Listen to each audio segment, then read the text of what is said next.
Yeah, I mean, probably not as involved as the ones that I mentioned underneath New York.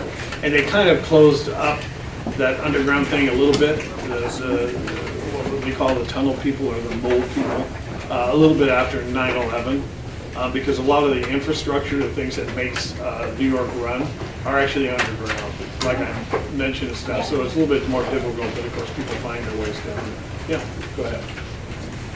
Bigfoot is your mom. Is the Yeti your dad? No. Good one. And, Okay. And if they are, how much do they shave? Good fun. Okay. So for beneath, did you actually like explore those? Have I been down tunnels? to some of those Yeah. areas? Yes. It's really hard for me. Hey, but do you have any writing questions? I mean, it's supposed to be a writing workshop. Go. Yep. I'm honestly trying to write a book, Yeah. and do you think could you just give me a few tips? I just did. Writing, I mean, I told you basically everything. I can't really give you a tip. Let's talk about this for a second. like any sort of tips, just maybe, I don't know, just tips to help with writing. Well, here's the thing. Everybody who wants to be a writer, you have to write. Do any of you play musical instruments? First day you played, were you any good? No. Somebody said yes. No, you weren't. Okay, so, but you get better. How do you get better? You practice. You practice. Writing is the same thing, just like playing sports is the same thing, singing is the same thing. The more you practice, the luckier you get. And so that's why, like writing workshops and stuff, like we hang out for a half an hour and I'm supposed to teach you something. Here's what you need to do. If you want to be a writer, start writing. It's as simple as that. I mean, that's it. And you need to write like every day. And I think you should all keep journals or diaries, and I think they should be private. I don't think you should show them to anybody because you won't be honest if you think someone's going to be looking. So here's the deal. You get a little journal or diary and then find a really good hiding place for it. You know what I mean? And write down what you feel inside, whatever it is. You can draw pictures in it as far as I'm concerned. But writing is just like everything else. You know, you don't really start out doing anything and are good at it. You know what I mean? That just doesn't happen in life with anything. So if you want to be a writer and you want to be someone who gets paid to be a writer, then you need to sit down and start writing. As simple as that. And you need to tell your stories or not your stories or write down what you're feeling or thinking. And if you do that for a long enough time, you'll become a better writer. Every time you write, you'll get better and better and better and better and better. And maybe someday good enough to where someone gives you a bunch of money to go off and write your story, if that makes sense. And believe me, it's a great job. Let me explain why I think writing is a great job. First of all, it's portable. So I live in Portland, but I could live in Paris and make a living because I write books for a living. Does that make sense? I could live in, I don't know, Tokyo Australia. or Istanbul. It wouldn't matter where I live. I choose to live in Portland, but I don't have to live there. And the reason I don't have to live there is because I make my living writing, which is like the ultimate portable job. I don't really work for anybody. I mean, I guess in a way I work for publishers, you know, but not really. It's not like they're my bosses or anything. They're the ones that publish my books, so that's kind of fun. I mean, I do as much work as I want to do, and I, you know, try to finish my books and write better stories and stuff. So that's another huge advantage of it. Now, I've worked for people before. I was in the zoo business for 20 years, and I was kind of the boss most of the time, but I also had bosses over me. I don't really have a boss, except for my wife, and she's a good boss. And so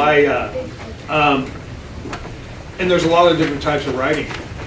You know, I write novels, you know, but you don't have to write novels. Everything that you see is written. Everything on the internet is written. All the games you guys play are written. Somebody got paid to write those games. Every movie you watch was written. Every television show you watch, even the reality TV is basically scripted or written, and somebody gets paid to do that. Does that make sense? Every video you read. So I mean, there's lots of opportunities for people who know how to write, who have figured out how to write. And the only way you figure that out is actually by sitting down and writing. Does that make sense to you guys? Yeah. Yeah, so you should consider it. I mean, if you're thinking about, man, what am I going to do when I get older? I would say writing is really one of one of the coolest jobs there is, you know. And you can do it while you're doing another job too. For instance, when I worked at the zoo, I had 7 books published while I was still a research biologist. And you don't need a tremendous amount of time because I carry my book with me, the one I'm working on. Thank God it's still there, right? This thing. I don't need big blocks of time. So some people think that you need like 4 or 5 or 6 or 7 hours every day to write a book. That's not true. And I learned that. Put your arms down. By doing this, we'll do questions in a second, more questions. And I think there's a lot of 10 and 20-minute periods of time during the day, like dozens of them, that you can write it. Okay. So my wife loves going to the mall. And I love hanging out with my wife. But I'm not too thrilled about the mall because it's kind of boring to me. But I'll go with her because I don't care, because what do you think I do when I'm there? Right. Yeah, I'm fine to sit and work on my book, and she can take all the time she wants in Nordstrom's. You know what I mean? And I'll just, and she checks on me once in a while and goes, "How are you?" Fine. Does that make sense? Because I just carry my book with me. That's all I do. I just kind of think about it, carry it with me, and I have it in my pocket. And there's lots of, I was at a doctor's office like last week. This is actually fun. I went in, I had an appointment, and they said, sign the sheet. I went, the sheet? And there were like 20 names on the sheet. Mine was like number 21. So I thought, man, I'm going to be here for a while. But I didn't care. Why? I'm working on my book. I don't care. I mean, it's no problem me. I mean, I've been working on the book anyway. It doesn't matter to me. So you should always be carrying a little notebook or something around with you and a pencil. And if you want to be a writer, you should be just writing stuff down, ideas for stories, the funny things that happen. And some people say, well, I'll remember things if they're important. But the truth is you won't remember things. So you should kind of write stuff down that you think you're going to, because you will forget things. Okay, now the question. You said that you like find a ton of facts and do a ton of research. Like when you want to add facts into writing about whatever is going on, how do you add that in without making it sound Boring. Yeah. Yeah, okay. So the things I write down when I'm doing my research are things that I think are really interesting. For instance, let's see if I mean, I can do it in all my books, but let's say it's beneath, because you guys are familiar with me. So, I'm researching, I'm reading about beneath New York. There's a lot of books out about it, actually, kind of odd little books. And so I'm reading about that, and I read someplace that there's a 200-year-old ship underneath New York City. I mean, that's a fact, right? And so I write a little. I might throw that in the book, and I might not. So there's dozens of little facts about that. Like all the steam in New York is underneath New York City. You know, a lot of New York City is heated and run by steam, and that all runs underground. There are subway lines that have never been used underneath New York City, and they're still there. Like stations, big stations and stuff are underneath New York City, and they never use them. So they build them and they didn't use them, or they used them. Franklin Roosevelt, the president, had his own private station in Manhattan, and it was only used by him. And of course, he wasn't the president for very long, but it's still there. So I mean, those are the kinds of things that you put in there for atmosphere. Does that make sense? They're factual. And of course, the books when I read about animals, I mean, the book is fiction and kind of a wild adventure, but all the information about animals is very accurate. Well, I guess not boring, because I personally find facts pretty interesting, but like how do you make it fit in so it's not like randomly out there? Like Yeah, you can't like put it up talking there. Yeah, and then exactly. you just say What fact. you do is you make it part of the story. So, let's say we have someone crawling through the thing and they come to a subway station and they went, wow, this must be Franklin Roosevelt's, or something maybe exciting is happening in that particular thing. Does that make sense? In the book Thunder Cave, there's a place in Kenya, I've been to it, where the elephants go into a cave. They actually do this. And it's not called Thunder Cave, but they go into the cave and they go in there to get salt. And so I use that cave in the book. And it's a place where they're going to try to make it rain. And I mean, there's a bunch of stuff that revolves around that cave. The cave is real. Some of the stuff that happens in the cave is not real. Does that make sense? Yes. Yeah. I mean, and so that's one reason why, it's a really good question. It's why I do research, just to find little bits of information that I might be able to maybe kind of roll up. Or I think it's interesting, there's a cave that the elephants go into to get salt. I think that's really interesting. I mean, I think it's really bizarre. Elephants don't like to be covered, by the way. They like to be open. They don't like going in tight areas and stuff like that because they need salt. They actually get over that fear and go into the cave and get salt. Sometimes the cave collapses on them and kills them, if you can believe that. It's just really, I went, wow, it's really amazing. So the elephants are actually kind of getting over their fear. And you think, well, they're getting over their fear. What about my character? Maybe he's getting over his fear. So that's what you're kind of playing with when you're doing the research. Mm-hmm. Does that make better sense? Yes. Okay. Go. Have you ever written a book that like wasn't published? Oh, yeah. So I've had a lot of rejections. I don't really get them anymore. But like, so I wrote, I think, 7 nonfiction books for publishers while I was still a research biologist. And then I wrote them under cave. And I knew a lot of editors in New York, and I sent it out, and every editor I knew, and many more, said, we hate this book. Basically. No one will ever buy this book. You're no good. We don't like it. Basically. I mean, you know, rejections are hard. And I would just send it out to somebody else because I thought they were wrong. So the 10th publisher was Disney. And I didn't even know anybody at Disney. It's called Hyperion. And they said, oh, we love this book. This is a great book. It's been in print for, I don't know, well over 20 years. Does that make sense? So everybody gets rejected. And once you kind of establish yourself, because I've written a lot of books, you know, I've written many years, you don't really get rejected anymore. It's kind of a matter of figuring out who you're going to publish the book with. Does that make sense? And I work with several different publishers, because not every publisher is going to like everything that I do. So you got to get ready for people saying no and don't be discouraged. I know dozens of people who want to be writers who sent their book out and got rejected one time, and they go, I give up. Well, wow, seriously? Why? I mean, why would you do that? I mean, if you really have a passion for writing, you just keep writing, sending things out. The most important thing to do when you send your book out is to start writing out another book. Because it might take you, I don't know, a year or 2 years to get your book published. But if someone decides to publish your book, the next question they're going to ask you is, what else do you have? And if you say, I don't have anything, they're not going to be real wild about that answer. Because when you first publish your book, nobody knows who you are.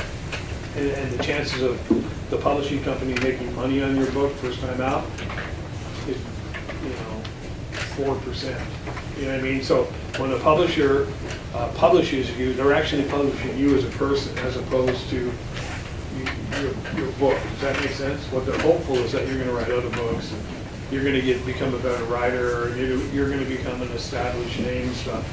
So we get back to the same thing I was telling you guys before. The thing about writing is you just need to write.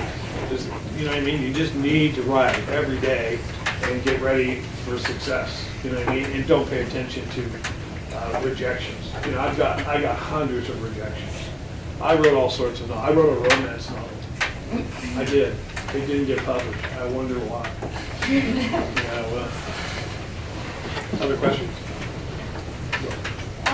So how often do you use typing more, like on a computer? Yeah, I do a lot of different things. I mean, just so you know, I mean, I write on a computer. I mean, I have really nice stuff. I write on an iPad. I write by hand.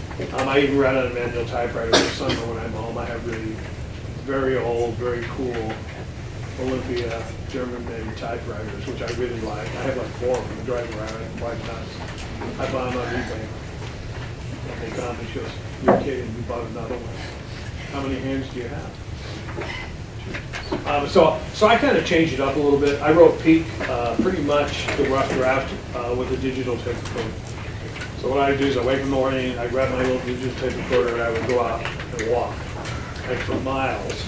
And then I would talk into a digital tape recorder, and then I would type it into a computer. So I do it a lot of different ways.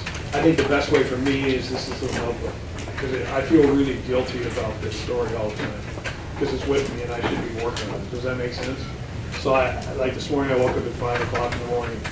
That's like 3 o'clock my time.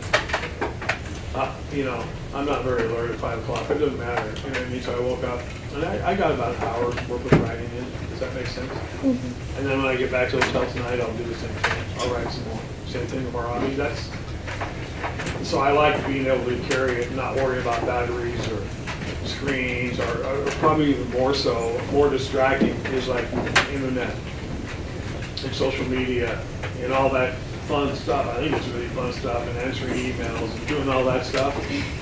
This has no social media to it at all. It's just this thing. So I kind of try not to get distracted, because I will get distracted. I'm just like you guys. You get on your internet. Suddenly all the time's gone. You're just kind of wandering around, checking things out. Does that make sense? Have you ever written like some kind of music or something? No, not really. My brother was a musician for like ever, 30 years, and a lot of my friends that I grew up with were making albums and stuff. So I kind of grew up in the music business, even though I wasn't a musician. So I'm really interested in music, and I'm very interested in that whole thing. Which is kind of why I wrote IQ. You guys see musicians and they're kind of real popular, and you think, wow, man, they got it made. Well, musicians do have it made, kind of, but man, they work really, really, really hard. You'd be shocked at how hard. You think I think I work hard? It's nothing compared to the music business. It's a really tough business to be in. I mean, not only do they have to be really good at what they do, they have to be really good at being on the road and playing music and getting gigs and doing that whole thing. And I think I watch The Voice. I watch those shows. I think they're really great. And I always see people come on the shows and they go, "The reason I'm going to do this is so I can spend more time with my family." What a joke. If you're a musician, you're not going to be spending time with your family. You're going to be traveling all over the place unless you take your family with you, and I guarantee that'll last about 6 months because you're not taking little kids on the road, and it's just, it's really, really hard. Does that make sense? So yeah, have I ever written music? No. Am I interested in music and the music business and musicians? Absolutely. Go. Have you ever misplaced your book? This thing? Yeah. No. And I wish people wouldn't say it. It's going to bring me bad luck. No, I'd be really bad. So these things are like, there's 2 little notebooks in here. Like that and that. And when I finish a notebook, then I put it in, I always have it on me. I leave it in the hotel. And if I'm really paranoid, I'll FedEx it to myself. You know what I mean? Because I don't want to lose it. And you think, well, you could redo stuff, and you can. But it's going to be redone in a different way. It won't be quite the same. It actually could be better, but I've never had to experiment with that. No. How do you come up with characters? Well, all my books are character-driven. Okay, so they say there's plot-driven books and there's character-driven books. I come up with the characters first. So right now, some publisher called me last week and said, "Hey, are you interested in writing a graphic novel?" And I'm interested in graphic novels, but I don't really know how to do it, but now I do. Because I looked it up and read a bunch of books on how to write a graphic novel. And so right now I'm developing the characters for that graphic novel. Once I have the characters developed, that's when I'll come up with the story. And I know these characters really well. I'll know them really, really well. Like they're my friends. Like they're you guys sitting right in front of me. I'll know what they think. I know what they look like. I know what their names are. I know what their background is. Yeah, I just sort of think about them. Does that make sense? Yeah. So that's a good way to start. Go. Have you ever written a prequel to your series books? You know what? I've never written a prequel. I never have. I don't know why. Well, here's a funny story. Listen to this. So I wrote beneath, a really popular book, and then I wrote above. Wow. It's not really a series. Those are sequels. And I was at a school, and somebody raised their hand and said, "Why didn't you write a book called In Between?" And I thought to myself, because I didn't think of it, I wish I had. Too late now. It just wouldn't work out. There really was no in between those 2 books. One ends and the other one starts right as it ends. If you say another thing in like a book or in a TV show, will it get sued? Say it again. If you say like a TV show or like something that's copyrighted or restricted, will it get sued if you put it in a book? Oh, if you mention the TV show? Yeah. If you just mention it, no, but that's not a good thing to do, and I'll tell you why. Because it's going to date your book.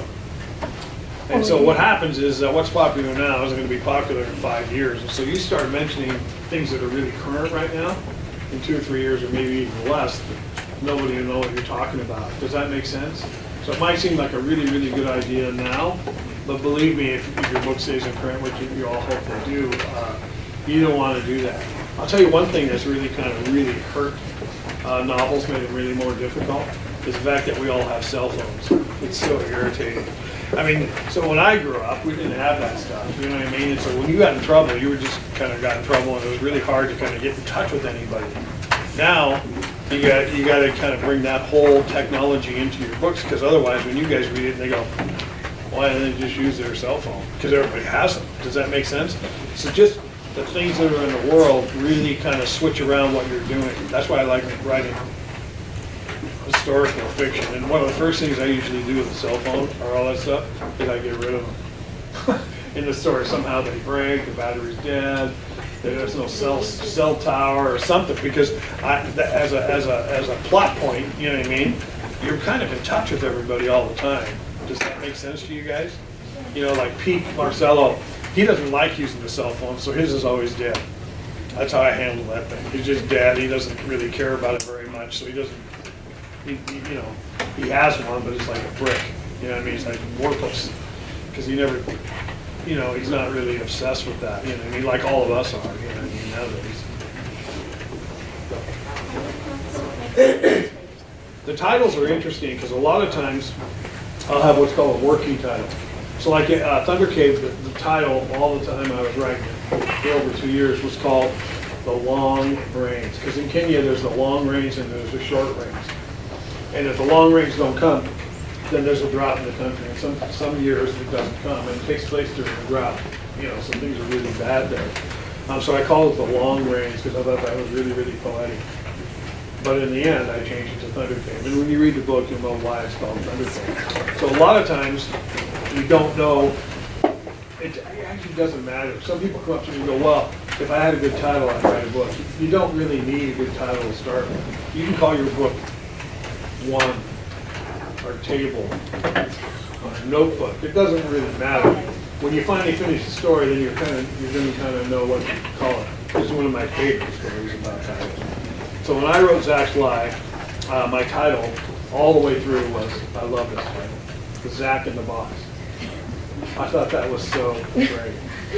I mean, I just love that title. And so I sent the publisher to go, we love the book, but we hate the title. And I said, that's a great title. And they said, it's juvenile. And I said, the book is written for juveniles. And we kind of argued back and forth about that for a long time. And it finally got to the point where I knew they were not going to like the book unless I changed the title. So we ended up changing it to Zach's Lie, which is also a good title. But it's not as good as my title, Zach in the Box, in my opinion. Second box. I need to get Go ahead. What is the hardest part of telling people? The hardest part? Probably the hardest part is the revision. So I really like the research, because I actually kind of get paid to learn things I want to learn. Wouldn't it be cool if you guys got paid to go to school? Yeah. It wouldn't be worth it. But the point is, so I love the research. I love writing the rough draft because I don't care what's in it. I know everything's going to change anyway, so I'm pretty loose and kind of just sort of writing the book. Does that make sense? And I don't like stall out if something's not working out. I just keep writing, so that's fine. The revision takes a long time. You know what I mean? To really get that story together and cut things out and try to figure out where you went wrong in the rough draft. And, you know what I mean? That's probably the hardest part of the job. And getting published is kind of hard. I mean, because you're doing a lot of business things and stuff. You know what I mean? Your book's there, and you got to show up and do events and do things. And, you know what I mean? I'd much rather be writing. Does that make sense? Except talking to you guys. I actually love talking to schools. It's fun. It's a lot more fun talking to schools than it is a bookstore, I'll tell you. Like, because you guys are captive. It's like having prisoners here. Go. So what made you want to like write for a living? Oh, because the reason, remember when I first talked about what a cool job it is?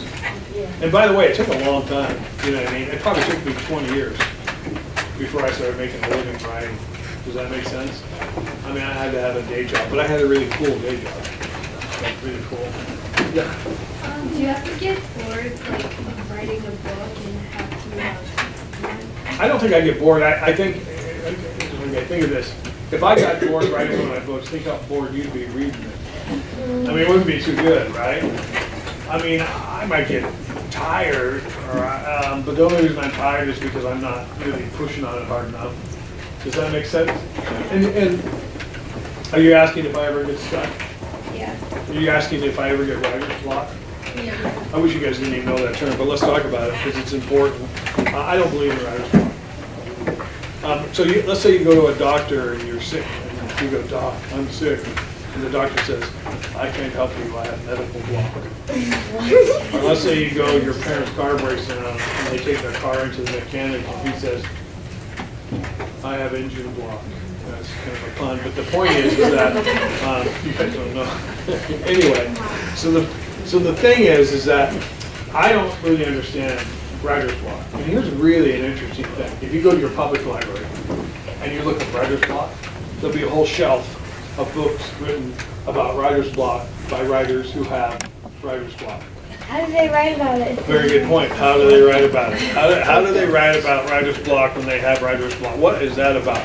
And so, I mean, and there are a lot of authors, just to be honest, there's a lot of authors that would totally disagree with me on this. I mean, they totally disagree with me on this. And honestly, I think they're wrong. I mean, he is right, and you basically get stuck every day. You know what I mean? You get stuck every day, you're writing along, you're going, boy, this is not good. You know what I mean? And you go, I need to make this better. So, I mean, every day you get kind of blocked, I guess, but that doesn't mean that you stop writing. The only way out of writer's block is to keep writing. Does that make sense? And even if you're writing really crummy that day, that's okay. There's always tomorrow, you know what I mean? But the point is to keep your momentum going and keep your book going or your story going or whatever you're doing. Yeah. One last one. One last question. Oh, no one wants that. Oh, Do you still have your original typewriter? no, I have the typewriter that you saw in the picture, which I got at a garage sale, but it's just like my original one. I'm going to tell you a quick typewriter story. So, remember, I used to go on eBay. When eBay first started, I'd buy typewriters. Olympia German-made typewriters were really great. And so I'd buy the typewriter, and it would come to the house. UPS would drop it. My wife would say, "What is that?" I go, "It's an Olympia German-made typewriter." And the very next day, another knock on the door, big box. "What's that?" I go, "It's a German Olympia-made typewriter." She goes, "Well, another one?" I go, "Yeah." Third day, another one would show up. She goes, "You're insane." So I just love these typewriters. I started to bid on a fourth typewriter, and someone started bidding against me, which was like shocking. I was getting them pretty cheap. And back in the days when eBay first started, when you were bidding, you could actually write the bidder against you. At the very beginning, you could actually get in touch with them. So this person who was bidding against me wrote me an email, and he said, "Who are you?" And I wrote him back, and I said, "Who are you?" And he wrote back and he said, "Tom Hanks." Now, Tom Hanks is a really big actor. And I wrote back and said, "Really?" And he goes, "Yeah." And he collects those typewriters too. And he was getting them cheap till I showed up. And so he collects them and gets them refurbished and gives them to screenwriter friends or whatever. He has a lot of them. And so we started writing back and forth. And I said, "Who refurbishes these?" And he knew this guy. And I wasn't even sure this was Tom Hanks, actually. He knew a guy in St. Louis, old guy, who fixes these typewriters. Hang on. So I called the guy and I said, "Hey, my name's Roland Smith. I have an Olympia German-made." And he goes, "Yeah, did Tom send you?" I said, "Is that really Tom Hanks?" He goes, "Yeah, it is." And who won the fourth one? You. Tom Hanks. Tom Hanks. Anyway, thanks you guys. Thank you.